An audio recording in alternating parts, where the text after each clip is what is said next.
आज म तपाईहरुलाई मासुको अचार बनाएर देखाउन जाँदैछु।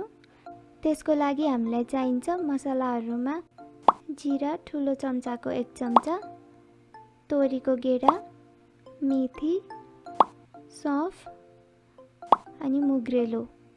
त्यसपछि नुन र बेसार, खुर्सानीको धुलो, जीरा धनियाको धुलो, टिमुरको धुलो, अदुवा लसुनको पेस्ट, कागती अनि तेल।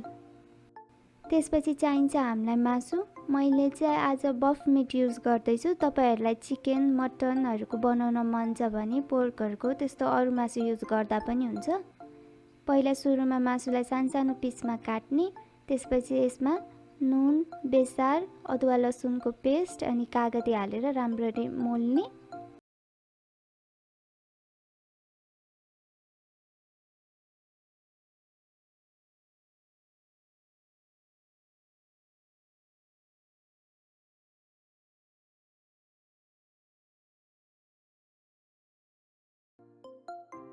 यसरी नुन, बेसार, अदुवा लसुनको पेस्ट अनि कागती हालेर मासुलाई राम्ररी मोलेर एकछिन म्यारिनेट हुन छोड्दिने 15-20 मिनेट जति।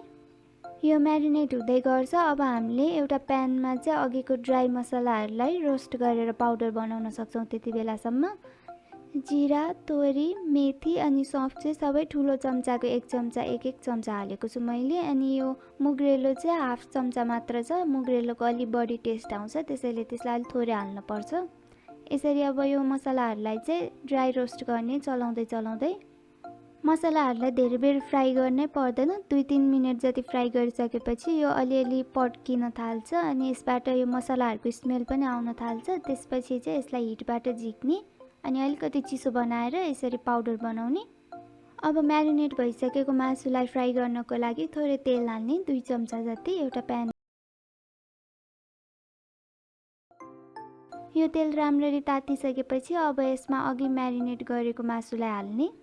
मैले चाहिँ 2 चोटी गरेर फ्राई गरेको छु। एकैचोटी धेरै हाल्यो भने चाहिँ अब राम्ररी फ्राई हुनलाई टाइम लाग्छ, त्यसैले हाफ गरेर गरेको छु। 1 किलो मासुलाई म्यारिनेट गरेको थिएँ मैले, त्यसैले मैले 2 चोटी गरेर हाफ गरेर फ्राई गरेको छु मासुलाई। अचार छिट्टै नबिग्रिनको लागि चाहिँ हामीले यो मासुलाई राम्ररी फ्राई गर्नुपर्छ। यसमा भएको पानीहरु सबै सुक्ने गरी पकायो भने चाहिँ यो धेरै टाइमसम्म खान मिल्छ, स्टोर गर्न मिल्छ धेरै टाइमसम्म।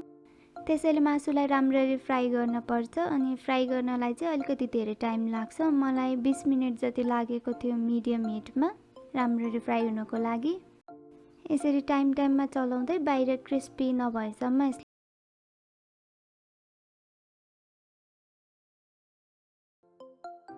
राम्ररी फ्राई भइसकेपछि चाहिँ यस्तो देखिन्छ। यस्तो सबै ठाउँबाट ब्राउन हुन्छ अनि यसमा भएको पानी सबै सुकेर अलिकति बाहिरबाट क्रिस्पी हुन्छ मासु। त्यसपछि चाहिँ यो रेडी भयो। अब यसलाई हिटबाट झिक्दिने।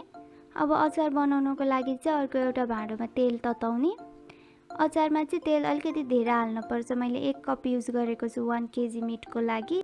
त्यसपछि अब यसमा थोरै मेथी र जीरा फुराउने।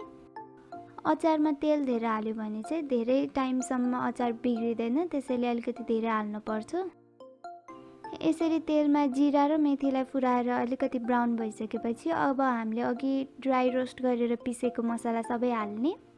अनि सँगै जीरा धनियाको धुलो, टिमुरको धुलो, खुर्सानीको धुलो अनि बेसार पनि हाल्ने। यसरी तेलमा मसलाहरु हाल्नु भन्दा अगाडि चाहिँ तेलको हिट एकदमै कम गर्न पर्छ। एकदम लोमा राखेर मात्र मसलाहरु हाल्नु पर्छ। धेरै तातो छ भने चाहिँ मसलाहरु सबै डढ्न सक्छ। त्यसैले सानो हिटमा सबै मसलाहरु हालेर यसरी राम्ररी मिक्स गर्ने तेलमा सबै मसलालाई। अनि यो तेलमा मसलालाई राम्ररी मिक्स गरिसकेपछि यसमा अघि फ्राई गरेको मासुलाई हालिहाल्ने। मसलालाई चाहिँ धेरै बेर तेलमा पकाइरहनु पर्दैन, डढ्न सक्छ। त्यसैले राम्ररी मिक्स मात्र गरेर यसमा अघि फ्राई गरेको मासु हालिहाल्ने। अनि त्यसपछि यसमा स्वादको लागि नुन पनि हाल्ने। त्यसपछि अब यसलाई एकचोटी राम्ररी मिक्स गरेर एकैछिन पकाइदिने। यसरी मिक्स गर्ने बेलामा चाहिँ तेल अलिकति धेरै छ जस्तो देखिन्छ, तर यो तात्ने बेलामा मात्र यस्तो हो। अहिले यो अचार चिसो भएपछि चाहिँ यो तेल सुक्छ, त्यसैले धेरै हुँदैन। अचारलाई यसरी एकैछिन पकाइसकेपछि अब यसलाई हिटबाट झिकेर अलिकति चिसो हुन छोड्दिने।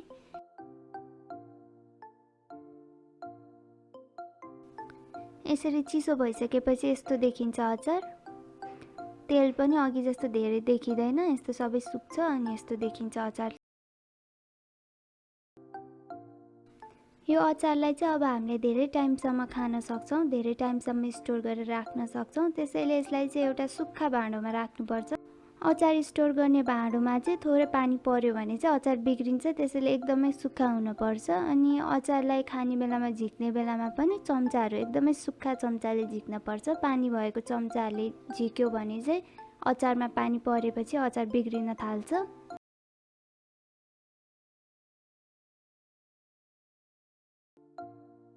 यसरी यो मासुको अचार चाहिँ रेडी भयो। अब यसलाई अहिले नै पनि खान सक्नुहुन्छ तपाईहरूले, अनि यसलाई स्टोर गरेर बिस्तारै बिस्तारै पनि खान सक्नुहुन्छ।